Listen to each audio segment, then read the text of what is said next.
How you guys doing? Before we get started today, I wanted to shed some light on a subject that's super important to me that I've already been outspoken on, and that's our public education system and education inequality. Um, that's why I decided to launch my nonprofit, Armstead Academic Project, to address these issues.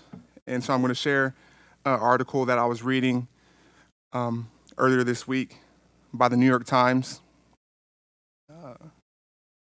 Schools filled with students of color receive less funding but employ more inexperienced teachers.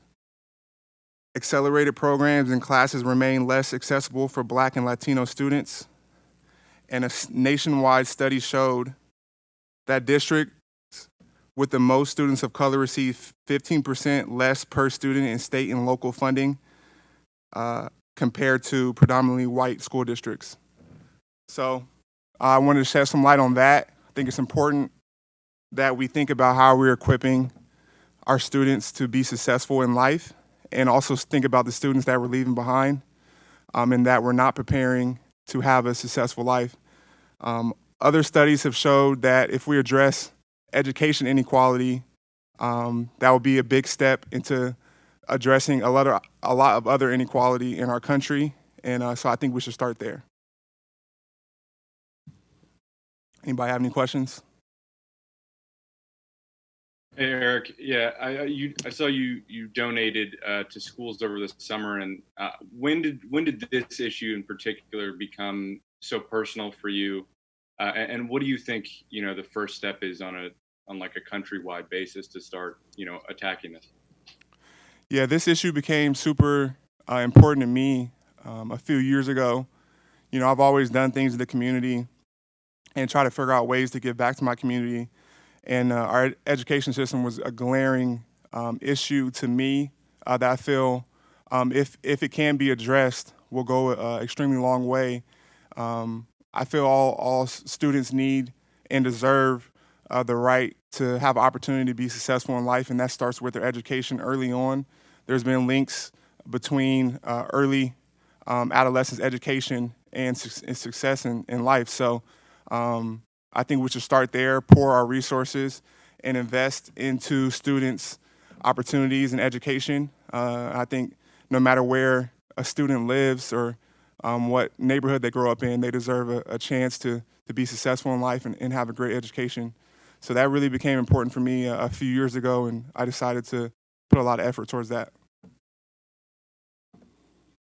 Hey Eric, this is Chris Biederman of the Sacramento Bee. Just given that Fred was put on the COVID list today, what goes through the mind of yourself or anyone else you've spoken to in the locker room of just how serious the situation is? Yeah, I think the number one thing is, it's hopefully Fred is okay, but it's just a reminder of the seriousness of what's going on. I know you get in the groove of things, you get in a rhythm, you get in a schedule, and you kind of forget uh, about COVID, and how serious it is. And an incident like this, hoping that Fred is okay, but it's a quick reminder of how things can go and how we need to continue to be safe, take care of each other, protect our family, continue to practice safe and healthy habits, social distancing. So it's definitely a wake up call and a reminder for all of us that just getting in the rhythm of going through camp of how important it is to continue to be on top of those things. Hey, Eric. Russell Wilson said, I guess recently, last week, if there had been a game for them last week, they would have boycotted, similar to obviously what happened in the NBA. Have those discussions, been in your locker room? And if not, I know some players and Kyle have made reference to doing something during the season, maybe as a team, or I don't know. They haven't specified, but would you imagine you'll be doing something to at least try to shed light on racial inequality? Yeah, I think what's key is to come up with a game plan as an organization. Obviously, sports plays a big role in our country in terms of having a platform to shed light and um, be role models, drive narratives that we feel are important. So I think that's what's been important for us, is to come together and bring up some issues collectively that we think are important to address in our society, and put our heads together and come up with ways to uh,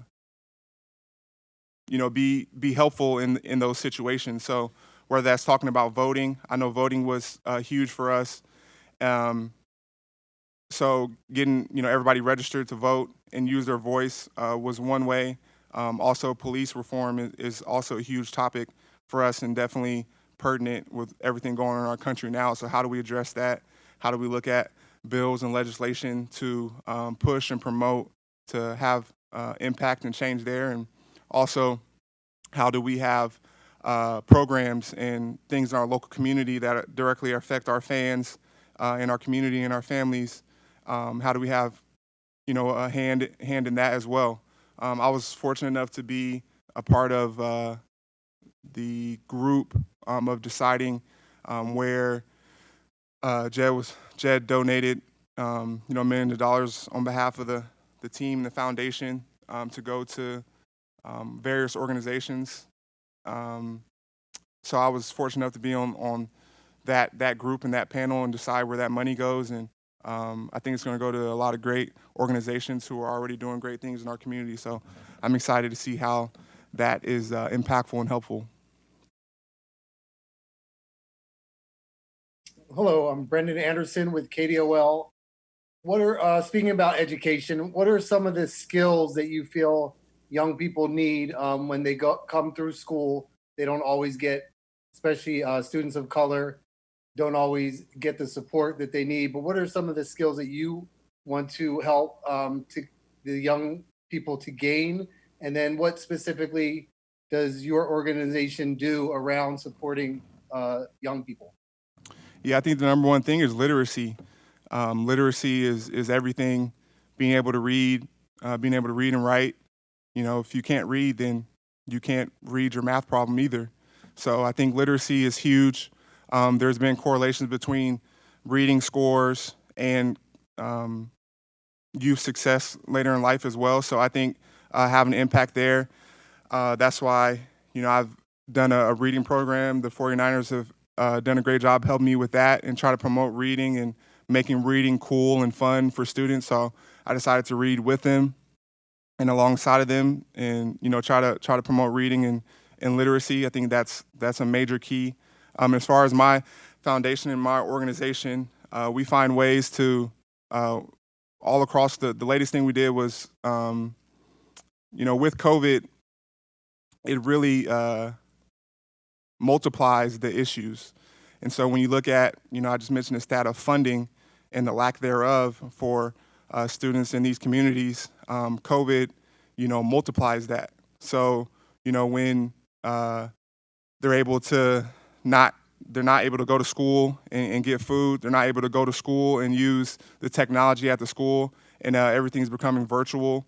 So one of the latest programs we did was, provide internet and tablets for students so they can continue to work from home and work virtually. So there's many ways to have impact, both legislation and programs and getting into community and working one-on-one with various schools.